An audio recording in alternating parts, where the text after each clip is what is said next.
بسم الله الرحمن الرحيم.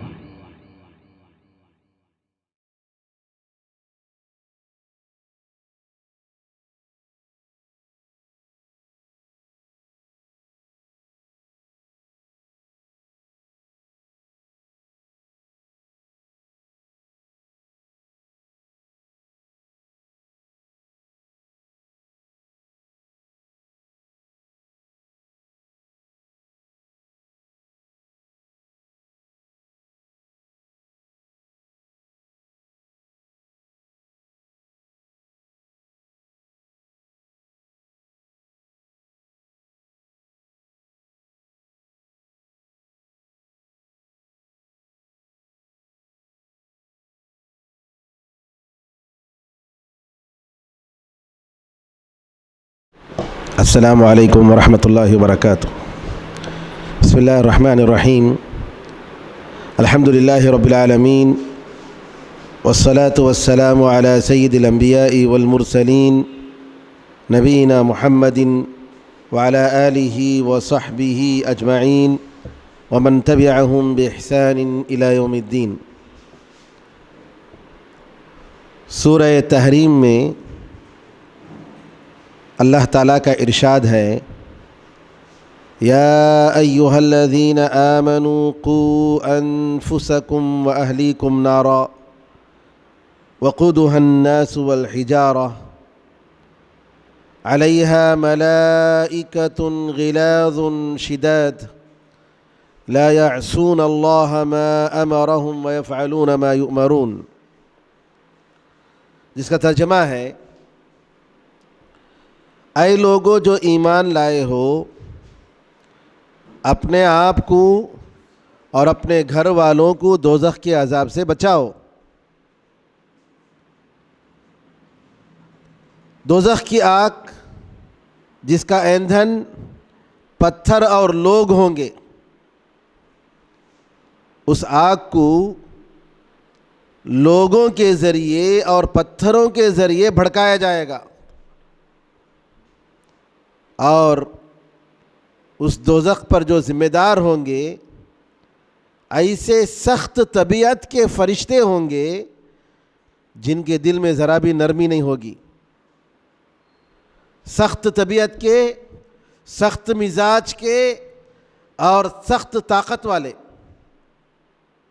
لا یعصون اللہ ما امرہم، اللہ ان کو جو بھی آرڈر دے گا اس کی نافرمانی نہیں کریں گے. وَيَفْعَلُونَ مَا يُؤْمَرُونَ، اور جس کا بھی حکم ان کو دیا جائے گا وہ ضرور بجا لائیں گے. تو یہاں پر اللہ تعالیٰ مومنوں کو حکم دیتا ہے کہ اپنے آپ کو اور اپنے گھر والوں کو دوزخ کے عذاب سے بچائیں. اور دوزخ کی آگ کیا ہے وہ اس آیت میں اور اس کے علاوہ بہت ساری آیتوں میں اللہ نے بتا دیا ہے. تو عورتوں کی اصلاح اور تربیت، گھر والوں کو دوزخ کے عذاب سے بچانا، بچوں کو دوزخ کے عذاب سے بچانا، یہ ہر مسلمان کا فریضہ ہے اور ہر مومن عورت کا فریضہ ہے. چونکہ مسلمان عورت اپنے گھر کی مالکہ ہوتی ہے، جیسا کہ نبی کریم صلی اللہ علیہ وسلم نے فرمایا، کلکم راع وکلکم مسئول عن رعیتہ، ہر آدمی ذمہ دار ہے اور ہر ایک کو اس کی ذمہ داری کے بارے میں پوچھا جائے گا. الرجل راع فی بیتہ وہو مسئول عن رعیتہ، ایک مرد جو گھر کا بڑا ہوتا ہے وہ اپنے گھر والوں کا ذمہ دار ہے اور اس کی ذمہ داری کے بارے میں اس سے سوال ہوگا. والمرأة راعیة فی بیت زوجها وہی مسئولة عن رعیتها، نبی کریم صلی اللہ علیہ وسلم نے فرمایا کہ عورت اپنے گھر کے بارے میں ذمہ دار ہے اور وہ عورت اس کی ذمہ داری کے بارے میں اللہ تعالیٰ اسے ضرور سوال کرے گا. میری اسلامی ماں اور بہنوں، عورت ایک سدھرتی ہے تو پورا خاندان سدھرتا ہے، بچے سدھرتے ہیں، اولاد سدھرتے ہیں، بڑے بڑے لوگوں کی تربیت کا سہرا عورتوں پر جاتا ہے۔ اگر آپ دیکھیں کہ امام بخاری رحمۃ اللہ علیہ اور اسی طریقے سے بڑے بڑے امام، ان لوگوں کی زندگیوں میں عورتوں کا کردار بہت بڑا رول ادا کیا ہے۔ عورتیں جب سدھرتی ہیں مردوں سے زیادہ کام کرتی ہیں اور پورے جذبے کے ساتھ اسلام کو اور دین کو پہنچانے میں محنت کرتی ہیں۔ اس لیے عورت کا کیا مقام ہے، عورت کی کیا ذمہ داری ہے، آج کی ہم مسلمان عورتوں کو جاننے کی ضرورت ہے۔ آپ کو معلوم ہے کہ صحابہ عورتوں نے کیسے کیسے قربانیاں دیں۔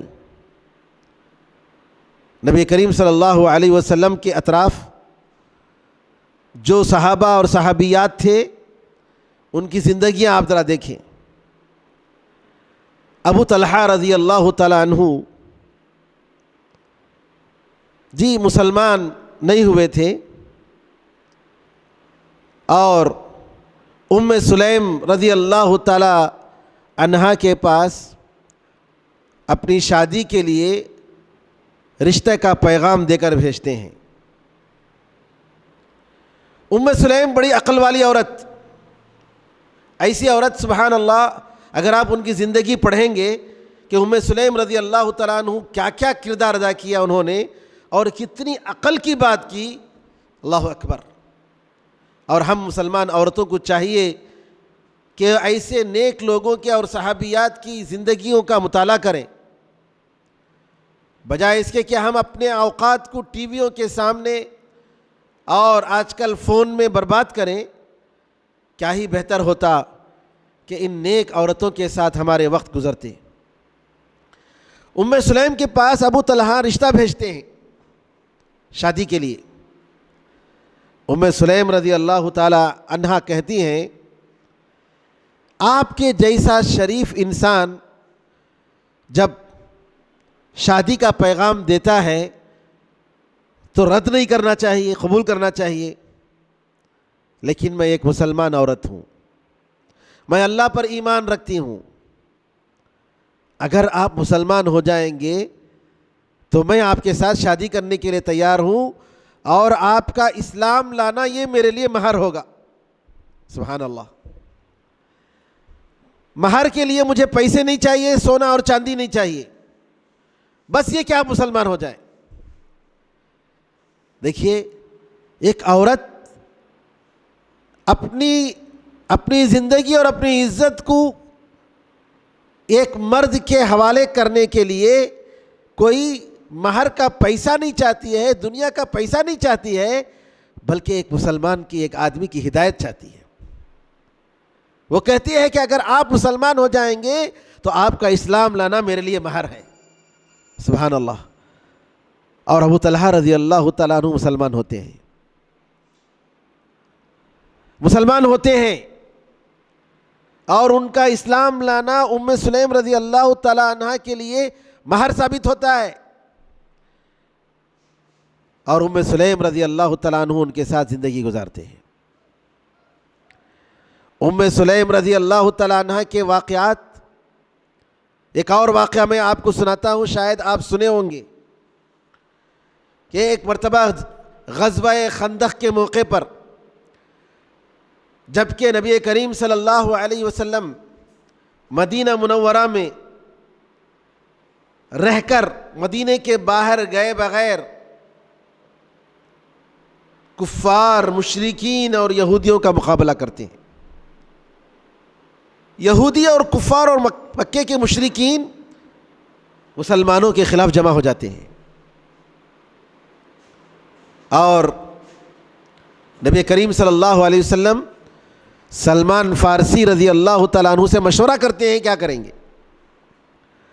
سلمان فارسی کہتے ہیں کہ ہم یہاں پر خندق کھود لیں گے، ایک بہت بڑا گڑھا کھود لیں گے، ایسا خندق کہ کوئی ہمارے پاس یہاں نہ آئے۔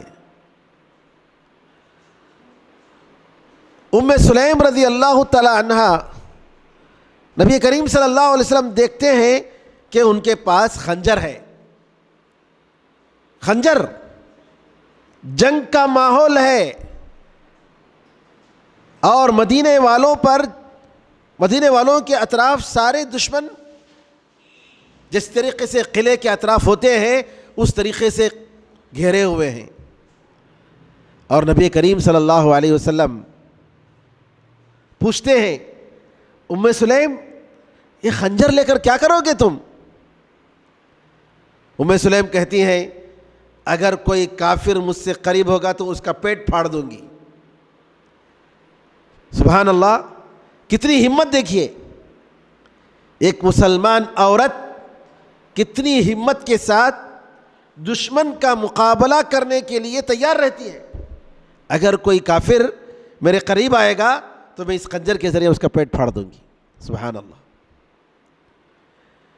ام سلیم رضی اللہ تعالی عنہ کے بارے میں آپ کو معلوم ہے کہ ان کا بیٹا، اکلوتا بیٹا بیمار پڑا تھا اور ایک دن وہ انتقال کر گیا، مر گیا۔ ابو طلحہ رضی اللہ تعالیٰ عنہ اپنے روزانہ ڈیوٹی کے لیے، کام کے لیے، تجارت کے لیے گئے ہوئے تھے، شام کو آئے۔ ابو طلحہ رضی اللہ تعالیٰ عنہ پوچھتے ہیں کہ بیٹا کیسا ہے؟ ان کے غیر حاضری میں بیٹے کا انتقال ہو جاتا ہے، اور ام سلیم رضی اللہ تعالیٰ عنہ اپنے بیٹے کو اطمینان سے سلا دیتی ہیں، ایسا کہ گویا سو رہا ہے، کوئی فکر نہیں، رونا نہیں، دھونا نہیں، پریشانی کا اظہار نہیں۔ اللہ پر کتنا بڑا یقین ہوگا دیکھیے، ان مومن عورتوں کا ایمان، ان کے شوہر مر جائیں گے، ان کے والد مر جاتے ہیں، ان کے بچے مر جاتے ہیں، بھائی مر جاتے ہیں، سب پر صبر کرتے ہیں، اور یہی سوال ہوتا ہے کہ رسول اللہ صلی اللہ علیہ وسلم کا کیا حال ہے؟ جنگ احد کا ایک اور واقعہ، کیسا ایمان ہوگا ذرا بتائیے، اللہ تعالیٰ کی تقدیر پر کتنا بھروسہ ہوگا ان کا۔ سبحان اللہ۔ ام سلیم رضی اللہ تعالیٰ عنہ اپنے بیٹے کی لاش گھر میں رکھے ہوئے ہیں اور یہ سوچتے ہیں کہ میرے شوہر اگر آئیں گے، تھکے ماندے آئیں گے، کیوں میں ان کو خامخواہ پریشان کروں؟ بہتر یہ ہے کہ میں ان کو کہہ دوں گی کہ بچہ سو رہا ہے، اطمینان سے، فکر نہیں، اور دوسرے دن سویرے جب ہوگی صبح کے وقت میں بتائیں گے۔ اور وہ بھی کہ شوہر میرا آنے والا ہے، کام کاج سے محنت کر کے آتا ہے، تو اس کے لیے اپنے آپ کو تیار کرتے ہیں۔ آج کل ہماری عورتوں کا کیا حال؟ اللہ اکبر، اللہ کی پناہ، ٹی وی سے فرصت نہیں، شوہر کسی کام کے لیے بلائے تو کیا جی تمہیں دیکھ لو نا، ادھر کام دیکھ لو نا، تمہارا کام، خود کو سامنے لا کر خدمت کر کے، ارے وہ سب زمانہ گیا بھائی، آج کا زمانہ نہیں، وہ سب آج سیلف سروس کر لینا۔ آج کے زمانے کی عورتوں کا یہ حال ہے، نعوذ باللہ۔ اور کیسے؟ گھر کے باہر جائیں گے تو بھڑکدار لباس، شادی کے لیے جائیں گے تو پورا میک اپ کر کے جائیں گے، اور گھر کا شوہر آ رہا ہے، سفر سے آ رہا ہے جی، یا کہ جو ہے اپنے کام کاج سے آ رہا ہے، اس کی پریشانی دور کریں گے، وہ ہمیں دیکھ کر اس کی مصیبتیں دور ہو جائیں۔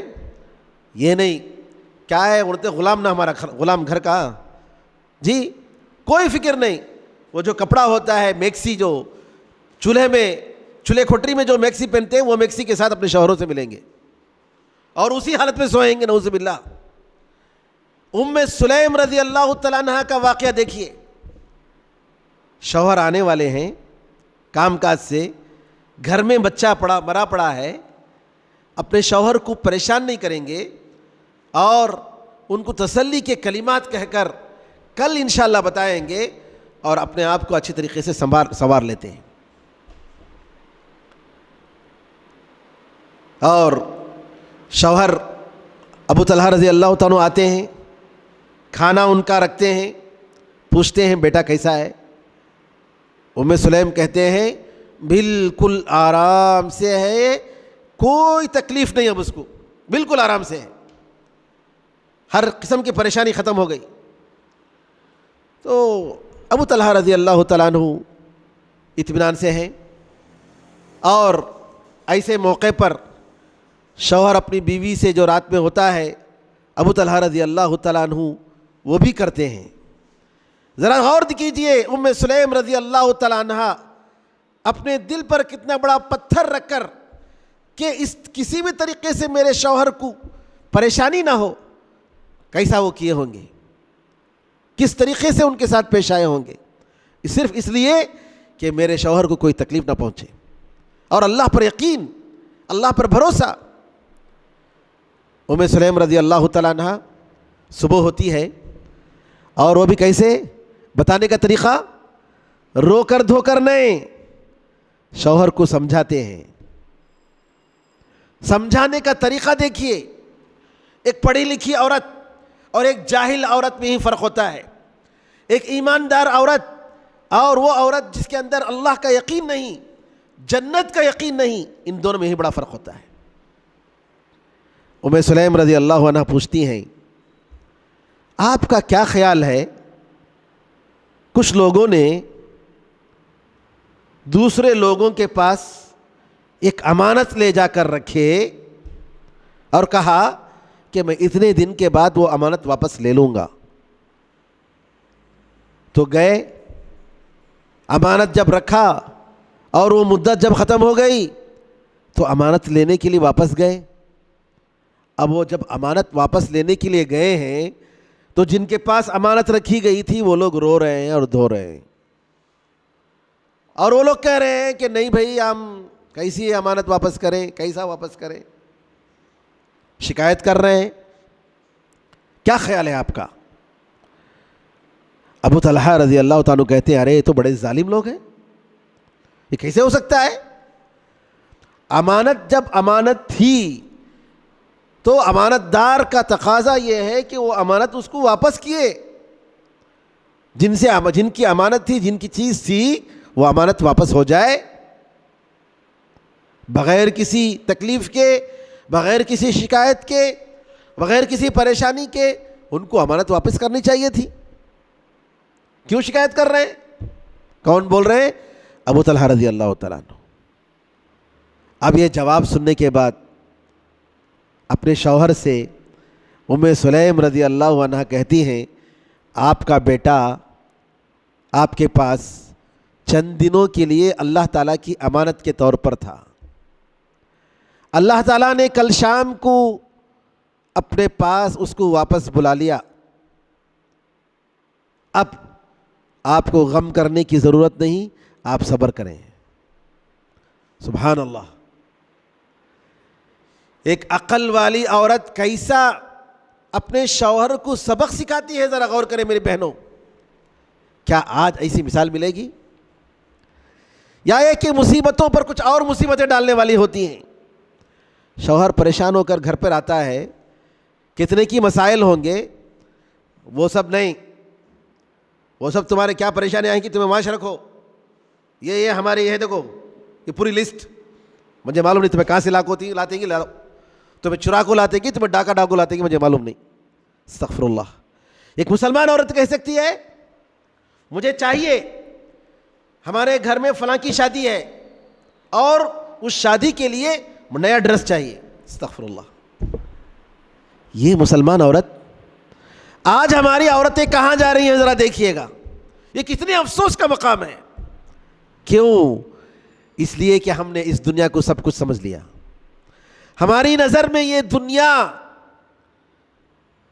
سب کچھ بن گئی، آخرت کی ہمیں فکر نہیں، جنت کا ہمیں خیال نہیں، دوزخ کے عذاب کا ہمیں خیال نہیں، صبر اور قناعت نہیں کہ اللہ نے جو دیا ہے اس پر ہم صبر کریں گے، شکریہ ادا کریں گے اللہ کا، اللہ ہمیں اور دے گا، ہرگز نہیں۔ اس کے بجائے کیا ہے؟ کیا جی تمہارا یہ روزہ کا رونا، کب دیکھے تو بھی پیسے نہیں، کب دیکھے تو بھی پیسے نہیں، کب بھی جی رہیں گے تمہارے پاس پیسے؟ استغفر اللہ۔ ایک مسلمان عورت اپنے شوہر سے ایسا کہے گی، میرے بھائیوں بہنوں، یہ آج الا ماشاء اللہ، سوائے ان گھروں کے جن پر اللہ تعالیٰ کی رحمت ہے، جن کو اللہ تعالیٰ نے ایمان اور علم کی دولت سے نوازا ہے، جن کو جنت کا یقین ہے، ان گھروں کے علاوہ سارے گھروں میں پائیں گے۔ کیوں؟ دنیا کی ہوس، فیشن۔ کیسا فیشن؟ ارے وہ سب پرانا ماڈل جی، اسے بھی، اور وہ فیشن کس کا، ماڈل کس کا؟ یہ ناچنے گانے والیوں کا ماڈل۔ ناچنے گانے والیاں ہمارے لیے ماڈل ہیں، ہمارے لیے نمونہ ہیں۔ کیا جی یہ پیچھے سے کپڑا پھٹکو ہے نا؟ نہیں، وہ آج کل کا ماڈل ویسا چاہتا سو، وہ ڈیزائن ویسا چاہتا سو، یہ دوسرا ڈیزائن نہیں ملتا۔ اللہ کے سامنے جواب دینا پڑے گا، اللہ کے سامنے جواب دینا پڑے گا۔ نساء کاسیات عاریات مائلات ممیلات لن یجدن رائحۃ الجنہ۔ نبی کریم صلی اللہ علیہ وسلم فرماتے ہیں ایسی عورتیں پہننے والی ہوں گی، کپڑے پہنے ہوئے ہوں گی لیکن ننگے ہوں گی، نعوذ باللہ۔ کپڑے کے ساتھ پورا جسم نظر آ رہا ہے، جسم کا حصہ نظر آ رہا ہے، جو حصہ چھپنا چاہیے وہ نظر آ رہا ہے۔ استغفر اللہ۔ مائلات ممیلات، خود مائل ہونے والی اجنبی مردوں کی طرف اور دوسرے اجنبی مردوں کو اپنی طرف مائل کرنے والی۔ جی ان کے سروں میں نبی کریم صلی اللہ علیہ وسلم نے فرمایا کہ اسنمۃ البخت، جس طریقے سے اونٹ کا کوہان ہوتا ہے، اونٹ کے اوپر کا، پیٹھ کا اوپر کا حصہ، اس طریقے سے بال بنائے ہوں گے، فیشن کے بال، بڑے بڑے اونچے اونچے حصہ بنا کر بتانے کے واسطے۔ کیا ہے؟ فیشن، خوبصورتی بتانا ہے، شوہر کو تو نہیں بلکہ دوسروں کو۔ نبی کریم صلی اللہ علیہ وسلم نے فرمایا لا یجدن رائحۃ الجنہ، جنت کی خوشبو ہرگز نہیں پائیں گے، جنت کی خوشبو ہرگز یہ سونگھیں گے نہیں۔ استغفر اللہ۔ میری بہنوں ذرا ام سلیم رضی اللہ تعالیٰ عنہ کے ایمان کو دیکھو، کیسا ایمان، کس قسم کا یقین، اور شوہر کے ساتھ کیسا سلوک۔ ام سلیم رضی اللہ تعالیٰ عنہ کے جواب کو سن کر کہ ان کا بیٹا مر گیا ہے، ابو طلحہ رضی اللہ تعالیٰ عنہ پریشان ہوتے ہیں اور کہتے ہیں ارے کل بچہ انتقال کر گیا اور تم خوب بن سور کر شام میں میرے ساتھ تھیں، حتیٰ کہ جو ہے میں اپنی ضرورت میں نے پوری کر لی، آج تم بتا رہے ہو؟ ناراض ہوئے اور گئے رسول اللہ صلی اللہ علیہ وسلم کے دربار میں، کہا اللہ کے رسول ایسا ایسا ہو گیا، میں کیا کروں؟ نبی کریم صلی اللہ علیہ وسلم نے دعا کی کہ اللہ تعالیٰ تمہیں تمہاری رات میں برکت عطا فرمائے۔ آپ کی دعا اس بچے کے بدلے میں اللہ تعالیٰ نے جی اس رات ہی کے بدولت ایک اور بچہ دیا اللہ تعالیٰ نے، جس کا نام عبداللہ رکھا گیا۔ لیکن میں یہاں ام سلیم رضی اللہ تعالیٰ عنہ جیسی عورت کہ سبحان اللہ، علم والی، عقل والی، سمجھ والی، مصیبت کو آسان کرنے والی، آگ پر پیٹرول ڈالنے والی نہیں، مصیبتوں کو بڑھانے والی نہیں، بلکہ مصیبتوں کو ہلکا کرنے والی، یہ آپ دیکھیں گے عورتوں کی زندگی میں میرے مسلمان بھائیوں بہنوں۔ بڑی افسوس کے ساتھ کہنا پڑتا ہے دور دور تک آج اس کی مثالیں نہیں ہیں الا ماشاء اللہ۔ آج چونکہ ہماری عورتوں کا ایمان ختم ہو چکا ہے, دین سے دور ہو چکے ہیں, ایسی اولاد پیدا ہو رہی ہے اور ایسے نوجوان بن رہے ہیں جو نعوذ باللہ دین سے ان کا کوئی تعلق نہیں. کیوں؟ ماں اپنے سینے سے صرف دودھ نہیں پلاتی ہے, اپنے ایمان کو پلاتی ہے, اپنے اخلاق کو پلاتی ہے, اپنے کیریکٹر کو پلاتی ہے, اس کی شرافت آتی ہے اس میں. لیکن افسوس آج یہ ساری چیزیں ختم ہو گئی. نتیجہ کیا ہوا کہ ہمارا معاشرہ اور ہماری سوسائٹی پوری طریقے سے دین سے دور ہو گیا. نبی کریم صلی اللہ علیہ وسلم فرماتے ہیں بنو اسرائیل میں جو بگاڑ آیا سب سے پہلے عورتوں میں بگاڑ آیا, سب سے پہلے عورتوں میں بگاڑ آیا. عورتیں جب بگڑی, اور نبی کریم صلی اللہ علیہ وسلم نے بتایا کہ وہ بڑے بڑے چوٹیاں ڈال کر اپنے بالوں میں ایکسٹرا بال, دوسروں کا بال یا مصنوعی بال بتانے کے لیے کہ ہمارے پاس زیادہ بال ہیں, یہ شکایت شروع کی انہوں نے, اور اونچے اونچے چپل پہننے کی شکایت شروع کی. آج ہماری عورتیں چلتی ہیں تو ماشاءاللہ دیکھیے مارکیٹ میں باہر چلتی ہیں تو کیسے اونچے اونچے, اور کتنی عورتیں ہیں ایسی جو جن کو یہ نہیں معلوم ہے کہ سر کو چھپانا چاہیے, سر کے بال چھپانا چاہیے. چہرے کے بارے میں گرچہ کے اختلاف ہے, اور افضل اس میں کوئی شک نہیں کہ چہرہ چھپنا چاہیے. امہات المومنین کے لیے واجب قرار دیا گیا تھا. تو علماء نے کہا کہ امہات المومنین رسول اللہ صلی اللہ علیہ وسلم کی بیویوں کے لیے واجب چیز تھی, تو شریف عورتوں کے لیے اس کا پہننا جو ہے ضروری ہے. تو میرے بہنوں, کتنی عورتیں ہیں جو بغیر کپڑے پر چہرے سر پر بغیر کپڑے کے نکلتے ہیں, بغیر اوڑھنی کے نکلتی ہیں. کتنی عورتیں ہیں جو سینٹ اور عطر لگا کر گھر کے باہر نکلتی ہیں, جبکہ حدیث میں آتا ہے نبی کریم صلی اللہ علیہ وسلم فرماتے ہیں کہ جو عورت عطر لگا کر گھر کے باہر نکلتی ہے وہ زانیہ عورت ہے, استغفر اللہ, زنا کرنے والی عورت ہے, اور اللہ تعالیٰ اس کی نماز کو اس وقت تک قبول نہیں کرے گا جب تک وہ جا کر اپنے عطر کو پورے طریقے سے نہ نکالے, غسل نہ کرے. سبحان اللہ, کتنی بڑی وعید ہے. تو میری بہنوں, مسلمان عورت جب سدھرتی ہے تو خاندان سدھرتا ہے, معاشرہ سدھرتا ہے, قوم سدھرتی ہے, ملک سدھرتا ہے.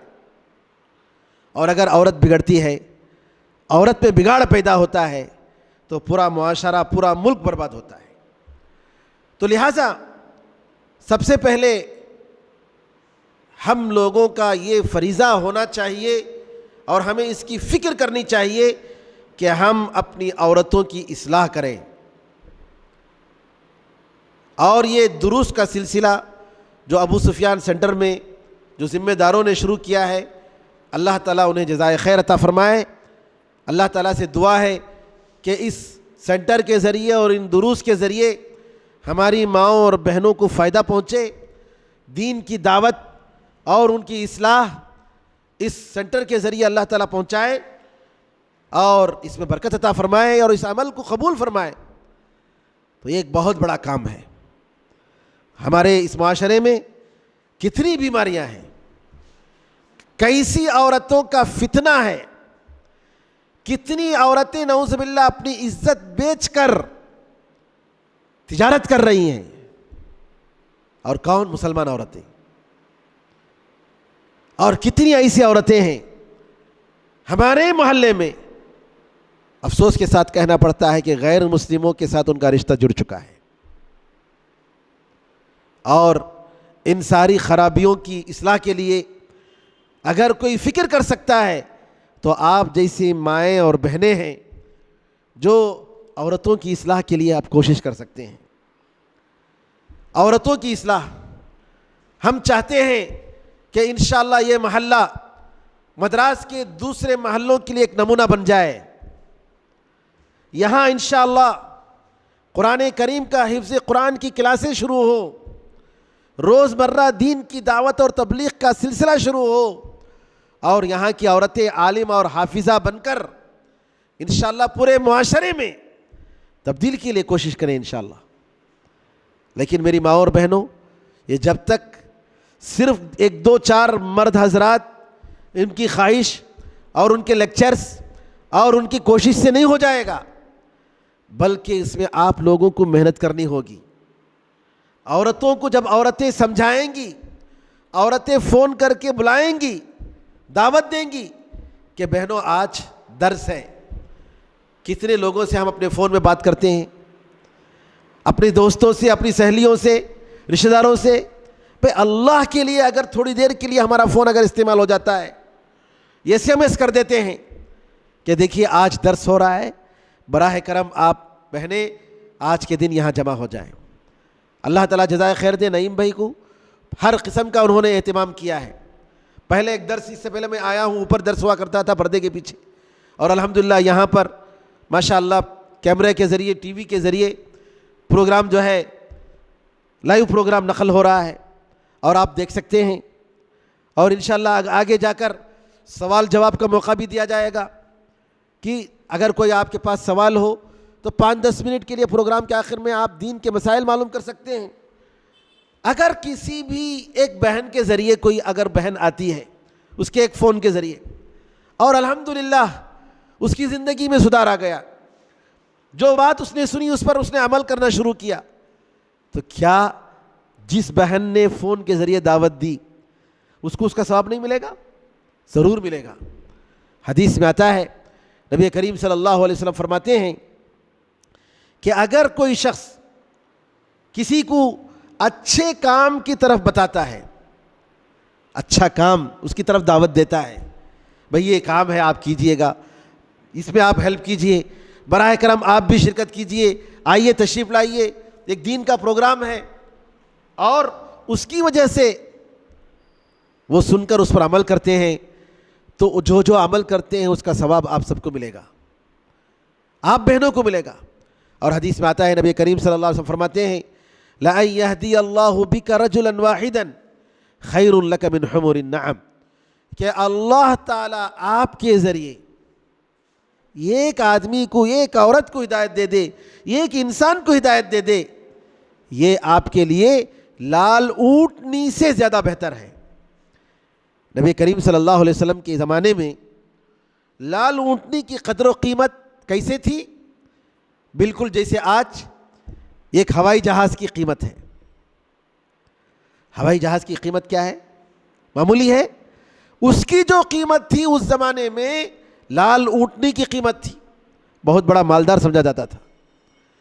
تو میری بہنوں, تو گویا آپ اتنا بڑا کام کر رہے ہیں کہ سبحان اللہ, آپ جو ہے اللہ کے راستے میں ہوائی جہاز کو لے کر آپ صدقہ کر رہے ہیں, اتنا بڑا ثواب ہے میری بہنوں. تو لہٰذا ہمارا فرض بنتا ہے کہ ہم عورتوں کی اصلاح کی فکر کریں. غریب عورتیں, کتنی غریب عورتیں ہیں, دین کے بارے میں ان کو لا الہ الا اللہ تک معلوم نہیں, مسلمان عورتیں. اور ابھی میں کل گیا ہوا تھا ایک صاحب کی عیادت کے لیے, عشاء کی نماز کے بعد ہمارے KMC کے علاقے میں, ریلائنس کے بازو ایک علاقہ ہے اندر, وہاں جب گیا دیکھا تو پورا کرسچنوں کا علاقہ ہے. کرسچنوں کی اس ایک گلی میں کہہ رہے ہیں تقریباً چھوٹے چھوٹے 13 چرچ ہیں, 1-2 نہیں 13 چرچ. اور کہتے ہیں کہ اندر کے علاقے میں کتنے مسلمان مرتد ہو گئے ہیں, اسلام کو چھوڑ چکے ہیں. ہم دیکھیں یہاں ہیں, اور یہ ہمارے سامنے کی بات بتا رہا ہوں میں, پونملی ہائی روڈ سے آگے, پونملی ہائی روڈ پر, اور آپ ویسر پاڑی میں چلے جائیے, ویسر پاڑی کا علاقہ, کتنی عورتیں ہمارے نوجوان HGWC کے اللہ ان کو جزائے خیر دے, گھر گھر گئے, دیکھا, حالات معلوم کیے. کئی عورتیں نعوذ باللہ ہندوؤں کے ماحول میں رہنے کی وجہ سے وہ نعوذ باللہ ہندوؤں سے شادی کر چکے ہیں. اب اس کا ذمہ دار کون ہے؟ کیا ہم لوگ اس کے ذمہ دار نہیں ہیں؟ یہ ذمہ داری صرف علماء پر جاتی ہے؟ اور علماء کتنے ہیں؟ انگلیوں پر گننے کے برابر. یہاں جو مسلمان، لاکھوں مسلمان رہتے ہیں، ہر مسلمان کا فرض ہے، مردوں کا اور عورتوں کا، کہ اپنی ذمہ داری کو سمجھیں.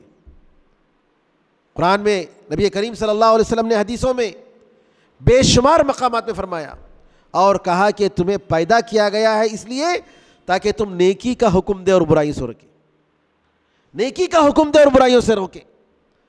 تو میری بہنوں، کیا یہ کتنا ہی اچھا ہوگا کہ ہم اس سلسلے کو بالکل سکسیس بنانے کے لیے، کامیاب بنانے کے لیے، ہر گلی میں آنے والی عورت، خاتون، اپنے گلی میں رہنے والی خواتین کا فون نمبر لے لیں، جمع کریں، گھر جا کر ان کو دعوت دیں، بلائیں. اور ایک ایک بہن، اگر ایک ایک گلی جو داشا مکان کی گلیاں ہیں، 15-20 گلیاں ہوں گی مشکل سے، ان گلیوں کی اگر ذمہ داری لے لیں اور ہر گھر میں دعوت پہنچ جائے کہ آج درس کے لیے یہاں جمع ہو جائیں، تو میں سمجھتا ہوں کہ بہت بڑا کام ہوگا. اور یہ ذمہ داری ہم صحیح طریقے سے نبھا پائیں گے. کتنی عورتیں ہیں جن کو پاکی صفائی کے مسائل معلوم نہیں. ان کو یہ نہیں معلوم کہ جب وہ پاک ہوتی ہیں، پاکی کے آثار نظر آتے ہیں، فوراً ان کو غسل کرنا چاہیے اور اس وقت کی نماز پڑھنی چاہیے. اس وقت نماز ہونی چاہیے. کتنی عورتیں ہیں ایسی کہ آرام سے کیا کل غسل کریں گے، کتنے بجے؟ 11-12 بجے، جبکہ وہ رات میں عشاء کے وقت میں یا مغرب کے وقت میں پاک ہو چکی ہیں، لیکن ان کو نہیں معلوم ہے. وہ یہ سمجھتی ہیں کہ رات میں اگر ہم غسل کریں گے تو جو ہے ہم پریشانی ہوگی، سائنس کا پرابلم ہے، یہ پرابلم ہے، لہٰذا جو ہے ہم دوسرے دن 10 بجے غسل کریں گے، 11 بجے غسل کریں گے. استغفر اللہ. میری بہنوں، یہ حرام ہے. نماز کا ایک وقت بھی ہم چھوڑ نہیں سکتے. ایک وقت بھی، جان بوجھ کر نماز کا ایک وقت بھی چھوڑنا، یہ جو ہے قیامت کے دن ہو سکتا ہے اللہ تعالیٰ ہماری ساری نمازوں کو بیکار کر دے. ابلیس نے صرف ایک سجدہ کرنے سے انکار کیا، ایک سجدہ کرنے سے انکار کیا، اور اللہ تعالیٰ نے ہمیشہ کے لیے اس کو کہا کہ تو یہاں سے بھاگ جا، اور اس پر لعنت بھیجی ہمیشہ کے لیے. تو لہٰذا میری یہی گزارش ہے کہ ہم اپنے ذمہ داری کو سمجھیں اور اصلاح گھر سے شروع کریں. گھر سے اصلاح کیسے شروع کریں؟ کیا آپ اپنے بچوں کو اور اپنے شوہر کو کبھی آپ پوچھتے ہیں کہ کیا آپ کی نماز ہوئی؟ کبھی آپ نے پوچھا؟ کبھی اپنے بچوں کو پوچھا آپ نے کہ کیا تم نماز پڑھ لیے؟ عصر کا وقت ختم ہونے والا ہے، کیا آپ کی نماز ہو گئی؟ فجر کی نماز کیا تم نے پڑھی؟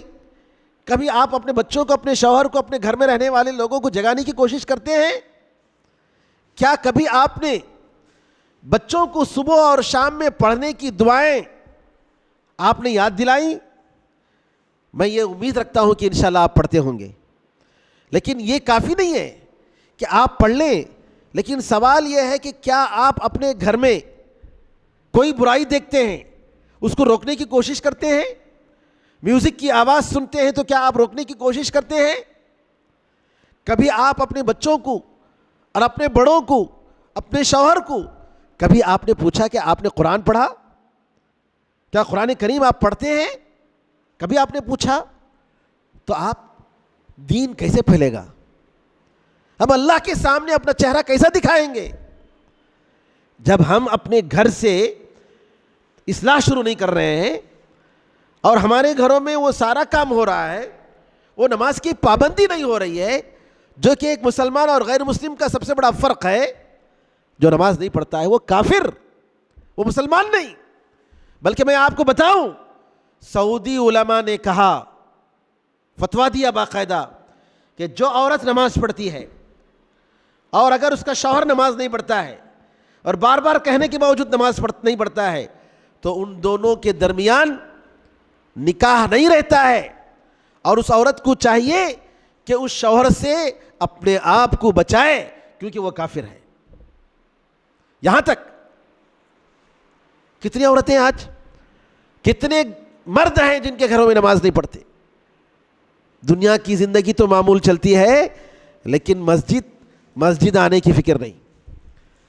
میری بہنوں، حکمت کے ساتھ، عقل مندی کے ساتھ، پیار سے آپ اپنے گھروں کو اللہ تعالیٰ سے جوڑ سکتے ہیں، اپنے شوہروں کو اور اپنے بچوں کو جوڑ سکتے ہیں. اللہ تعالیٰ نے عورت کے اندر اتنا کمال دیا ہے کہ عورت اپنی میٹھی باتوں کے ذریعے، اپنی پلاننگ کے ذریعے اپنے شوہر کو شیشے میں اتار سکتی ہے. سیکھنے کی ضرورت ہے. افسوس یہ ہے کہ وہ کرتب ہم لوگ نہیں جانتے، وہ فن نہیں جانتے. ہماری عورتیں کیا ہیں، میں کھلی بھائی مجھے کیا بھی نہیں، میں جو منہ میں آتا وہ بولوں گی، میں دل میں کیا بھی رکھتی نہیں، اور فٹافٹ الٹے سیدھے باتیں کرنا. جبکہ نبی کریم صلی اللہ علیہ وسلم نے جو سکھایا ہے ہم لوگوں کو وہ یہ ہے کہ عورت کی بات، میٹھی باتیں، اچھے اخلاق، کردار، اور اس کے ذریعے اپنے گھر والوں کو سنبھالنا اور اپنے گھر والوں کی تربیت کرنا، اپنے گھر والوں کی اصلاح کرنا، یہ بہت ہو سکتا ہے. نبی کریم صلی اللہ علیہ وسلم نے فرمایا ما رأيت ناقصات عقل ولا دين اذهب للب رجل واحد منكن. آپ نے کہا کہ تم جیسی میں نے عقل میں اور دین میں کم والی عورتوں کو نہیں دیکھا. دین میں کم، عقل میں کم. ایک عورت نے پوچھا اللہ کے رسول، ایک عورت کا دین میں کیسی اس میں کمی آ جاتی ہے، ایک عورت کے دین میں کمی کیسے آ جاتی ہے؟ تو نبی کریم صلی اللہ علیہ وسلم نے فرمایا ارے جب وہ چھٹی کے جو ایام آتے ہیں جس میں وہ نماز نہیں پڑھتی ہے، حیض کے ایام، تو ان دنوں میں تو نماز نہیں پڑھتی ہے، چھوٹ جاتی ہے، تو دین اس کا کم ہو گیا. اور پھر پوچھا اس نے کہ عقل کی کمی کیا ہے؟ نبی کریم صلی اللہ علیہ وسلم نے فرمایا کہ قرآن میں اللہ تعالیٰ نے اس کی گواہی کو آدھی گواہی کے برابر بنایا. ایک آدمی کی گواہی کے بدلے میں 2 عورت کی گواہی چاہیے، 2 مردوں کی گواہی کے بدلے میں 4 آدمیوں کی گواہی چاہیے، 4 عورتوں کی گواہی چاہیے. تو جب اللہ تعالیٰ نے کہا کہ ایک گواہی کے مرد کی ایک گواہی عورت کی 2 گواہی کے برابر، کس میں؟ یہ مال کے معاملے میں. بعض معاملات میں عورت کی ایک گواہی بھی کافی ہوتی ہے، جیسے دایا جو عورت جو زچگی دیکھتی ہے وہ اگر گواہی دیتی ہے کہ بیٹا اس کا ہے تو اس کی بات مانی جائے گی، وہاں مرد تو نہیں ہوتا ہے. تو یہ خاص حالات ہیں. تو بتانے کا مطلب یہ ہے کہ نبی کریم صلی اللہ علیہ وسلم نے کہا کہ میں نے تم جیسے عقل میں کم اور دین میں کم والی عورتوں کو نہیں دیکھا جو بڑے بڑے لوگوں کے عقل والوں کے عقل کو ختم کر دیتی ہے، عقل مندوں کے ہوش مندوں کے ہوش کو اڑا کر لے جاتی ہے. بڑا بڑا آدمی جو ہے بیوقوف بن جاتا ہے عورتوں کے پاس. وہ عورتوں کے پاس جو اللہ نے جو قوت دی ہے اس قوت کا نتیجہ ہے. تو کہنے کا مطلب یہ ہے کہ اللہ تعالیٰ نے عورتوں کو اتنی صلاحیت دی ہے کہ وہ اگر پلاننگ کریں گی، وہ حکمت سے پیش آئیں گی، اپنے گھر کو جنت بنا سکتی ہیں، اپنے گھر کی پوری اصلاح کر سکتی ہیں، اپنے باپ کو، اپنے شوہر کو اور اپنے بچوں کو نمازی بنا سکتی ہیں. یہ عورت کا کمال ہے. اپنی مسکراہٹ کے ذریعے، اپنی میٹھی باتوں کے ذریعے، سمجھانے کے ذریعے، جیسا کہ ام سلیم رضی اللہ تعالیٰ عنہ کا واقعہ آپ نے سنا، عورت بہت کچھ کر تبدیلی لا سکتی ہے. تو یہاں ضرورت ہے اس بات کی کہ ہم اپنی ذمہ داری کو سمجھیں. اور یاد رکھو میری بہنوں کہ اگر ہماری عورتیں اگر سدھرتی ہیں، پورا گھر سدھرے گا انشاءاللہ، پورا معاشرہ سدھرے گا. اس وقت گھر میں بچے حافظ ملیں گے. آج افسوس کے ساتھ کہنا پڑتا ہے ایک حافظ عورت کے لیے ہم تلاش کر رہے ہیں، ایک حافظ عورت نہیں مل رہی ہے پورے مدراس میں. ایک حافظ عورت نہیں مل رہی ہے پورے مدراس میں. الحمدللہ ہمارے نعیم بھائی اور HGWC کے نوجوان مل کر الحمدللہ اس علاقے میں یادگار میں یہاں شادی جو ہے یہ حفظ عورتوں کے لیے لڑکیوں کے لیے حفظ کا مدرسہ شروع کرنا چاہ رہے ہیں انشاءاللہ. بات ہو چکی ہے, کہاں کہاں فون کر رہے ہیں ہم لوگ, یہ ایک حافظ قرآن مل جائے تاکہ لڑکیوں کے لیے عورتوں کے لیے فل ڈے حفظ کلاس رکھیں, قرآن کریم کا حافظ بنائے اپنی خواتین کو. لیکن افسوس ایک خاتون ایک عورت جو حافظ قرآن ہو اور جو یہاں ایک اسکول کو مدرسے کو عورتوں کے لیے سنبھال سکے نہیں مل رہی ہے. اب بتائیے اتنا بڑا شہر میٹرو سٹی جی اور اتنی مسلمانوں کی آبادی اور ایک عورت حافظہ عورت پڑھانے کے لائق نہ ملے, کتنے افسوس کی بات ہے. کیا کیا کرنا ہے, یہ کچھ دل کی باتیں تھیں جو میں نے آپ کے سامنے رکھا کہ آج جو عورتوں کا یا ہمارے معاشرے میں جو بگاڑ ہے اس کا ایک بہت بڑا سبب, اس کا ایک بہت بڑا حصہ عورتوں کے اور خواتین کے کھاتے میں جاتا ہے. عورتیں جب سنبھلیں گی, عورتیں جب اپنے فریضے کو اور ذمہ داری کو سمجھیں گی, امید کرتا ہوں ضرور اللہ تعالیٰ ایسے نوجوان اور ایسے بچے پیدا کرے گا, ایسے لوگوں کو لیڈروں کو پیدا کرے گا جو انشاءاللہ اس ملک کو بچائیں گے اور اس امت کو بچائیں گے. تو ایک بہت بڑی ذمہ داری کی بات تھی جو میں نے آپ کے سامنے رکھی. اللہ تعالیٰ سے دعا ہے کہ اللہ تعالیٰ ہمیں اور آپ کو دین حق کو سمجھنے اور ہماری ذمہ داریوں کو نبھانے اور اس کے تقاضوں کے مطابق عمل کرنے کی توفیق عطا فرمائے. ہمارے گناہوں کو اللہ تعالیٰ معاف فرمائے اور علم دین سیکھنے, اس پر عمل کرنے اور اس کی طرف دعوت دینے کی توفیق عطا فرمائے. اور اللہ تعالیٰ نے ہمیں جو کچھ سکھایا ہے اس کو ہمارے لیے حجت بنائے اور ہمارے خلاف حجت نہ بنائے. آمین یا ارحم الراحمین. والحمد للہ رب العالمین وصلی اللہ وسلم علی نبینا محمد وعلی آلہ وصحبہ اجمعین والحمد للہ رب العالمین.